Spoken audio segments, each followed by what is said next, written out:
यदि पति घर पर ना हो, परदेश गया हो, तो पतिव्रता नारी को कभी अपना श्रृंगार नहीं करना चाहिए। जब पति घर पर हो तभी श्रृंगार। ये पतिव्रता नारी के लक्षण। यदि पति के जीवन में दुख है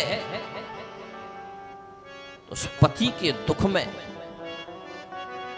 पतिव्रता नारी को भी दुखी होना चाहिए और पति के सुख में उसको सुखी होना चाहिए। ये पतिव्रता नारी के दूसरे लक्षण हैं।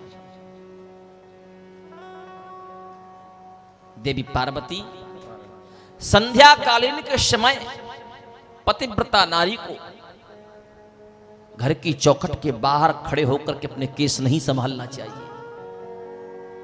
आजकल ये फैशन चल गया, जैसे ही शाम का समय हुआ माताओं ने हाथ में एक कंघी ली और बस केस खोले, दरवाजे के बाहर खड़ी हो गई, अपने केसों को संभालने लगी। ये शास्त्र विरुद्ध है। ब्राह्मणी कहते हैं कि पतिव्रता नारी को खुले केसों में घर के बाहर नहीं निकलना चाहिए।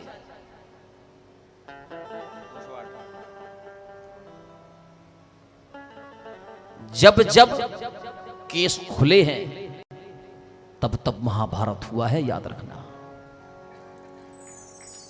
माताओं के केस कोई साधारण नहीं है। माताओं के केसों में संपूर्ण जीवन की शक्ति है।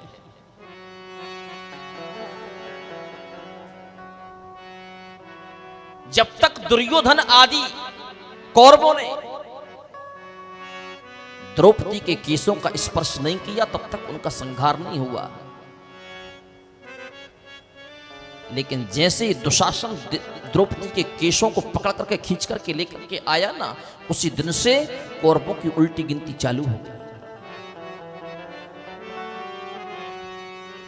जब तक रावण ने जानकी जी के केसों का स्पर्श नहीं किया, रावण की यश और कीर्ति सुरक्षित बनी रही। लेकिन जिस दिन से पंचवटी से रावण जानकी जी के केसों को पकड़ करके अपने विमान में बैठा करके ले गया ना, उसी दिन से रावण की जीवन की उल्टी गिनती चालू हो गई। इसलिए याद रखना, आपको क्रोध कितना भी क्यों ना हो, कभी भी अपनी बहन बेटी अपनी पत्नी के केस को पकड़ करके असभ्य शब्दों का प्रयोग मत करना, वरना बर्बाद हो जाओगे, आपको बचा नहीं पाएगा।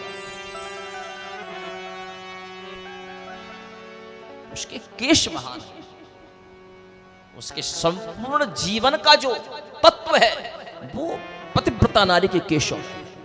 तो यहां पर ब्राह्मणी कहती है कि पतिव्रता नारी को कभी भी खुले केस नहीं रखना चाहिए। झाड़ू पर नहीं बैठना चाहिए, ऊखल पर नहीं बैठना चाहिए, चकिया होती है ना जो आटा पीसते हैं, उस पर नहीं बैठना चाहिए। पतिव्रता नारी को रसोई कक्ष में बैठ करके भोजन नहीं करना चाहिए। रसोई कक्ष एक मंदिर होता है, वहां पर भोजन प्रसादी बनाओ और दूसरे कक्ष में बैठ करके भोजन करो। पतिव्रता नारी को जूठे मुंह रसोई के सामान का स्पर्श नहीं करना चाहिए।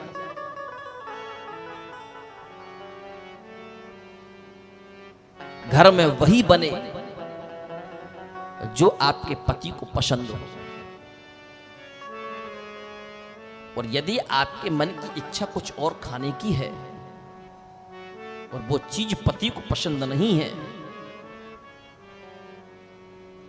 तो जब पति बाहर चला जाए तो आप उसको पा सकती हो, लेकिन जब तक पति आपके सामने है तो उसकी मनपसंद ही भोजन प्रसादी बनना चाहिए।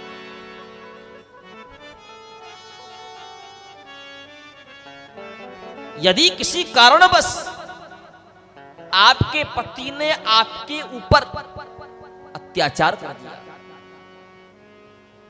आपको असभ्य शब्दों से संबोधित कर दिया, तो पतिव्रता नारी को 4 लोगों के सामने अपने पति को कभी जवाब नहीं देना चाहिए। जो कहना है घर में अकेले में आकर के कह लो,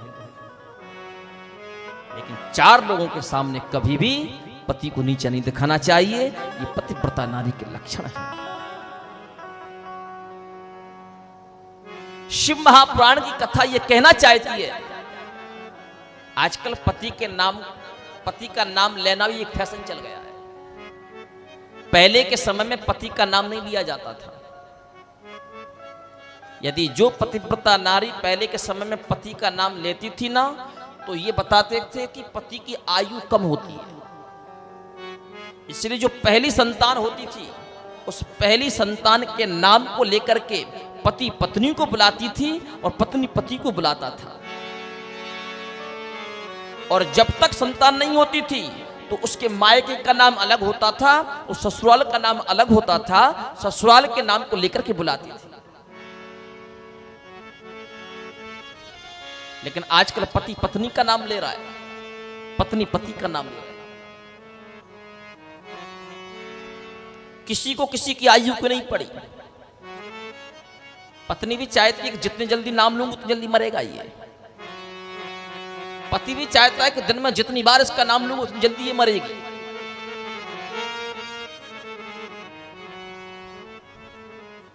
कभी भी पतिव्रता नारी को पति का नाम नहीं लेना चाहिए। जो आपके घर में ज्येष्ठ संतान है, उस ज्येष्ठ संतान का नाम लेकर के अपने पति को बुलाना चाहिए।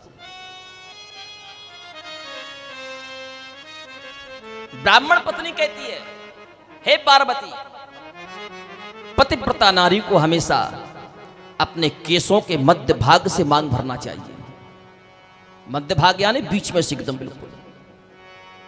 जमाना बदल गया, आजकल तो माता यहां से भरने लगी।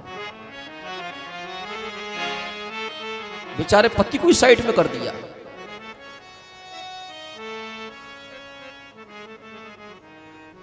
शिव महापुराण की कथा कहती है कि जिस पति की, जो पतिव्रता नारी जितनी लंबी मांग भरती है, बोले उसके पति की आयु उतनी लंबी होती है। आजकल की माताएं इतनी सी भरने लगी।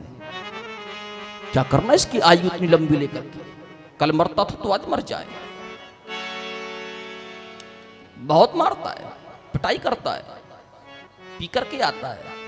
कई माताओं ने तो गुस्से में आकर के मांग भरना ही बंद कर दिया, पता ही नहीं चलता ये शादीशुदा है या नहीं है।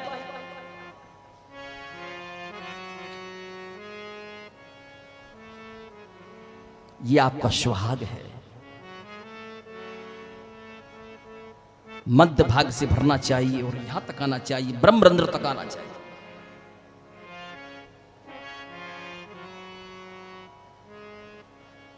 बिहार में देखना आप, जब बड़ी छठ की पूजन आती है ना, तो बिहार की सुहागिन स्त्रियां यहां से सिंदूर लगाती हैं और पूरा यहां तक लगाती हैं। लेकिन आजकल की माताओं ने सिंदूर तो बहुत दूर की बात है, माथे पर बिंदी लगाना भी छोड़ दिया।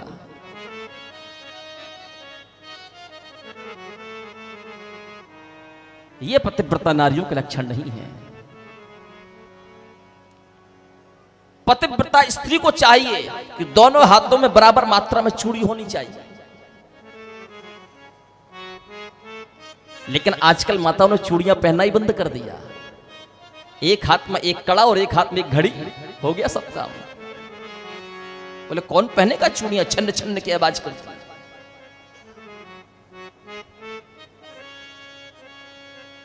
पतिव्रता नारी को हमेशा सनातन के परिधान में रहना चाहिए। पहनावा ही बदल गया।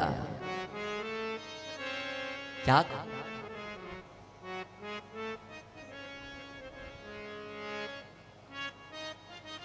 पति को पत्नी से सम्मान पूर्वक बात करनी चाहिए और पत्नी को पति से सम्मान पूर्वक बात करनी चाहिए। पति पत्नी में कभी भी तू तू मैं नहीं होनी चाहिए। पत्नी कभी पति से तू कर करके बात ना करे और पत्नी कभी पति से तू करके बात ना करे। यदि पत्नी पति से तू करके बात करती है तो मरने के बाद पत्नी को कुतिया बनना पड़ता है, और पति पत्नी से तू करके बात करता है तो मरने के बाद उसको कुत्ता बनना पड़ता है। ये मैं नहीं कह रहा हूं, शिव महापुराण की कथा कह रहे हैं। इसलिए एक दूसरे से सम्मान पूर्वक बात करनी चाहिए। ब्राह्मण पत्नी कहती है कि जो पति और पत्नी का रिश्ता है ये वासना का रिश्ता नहीं है, ये उपासना का रिश्ता है। ये रिश्ता उपासना करने के लिए मिला है, ये वासना भोगने के लिए।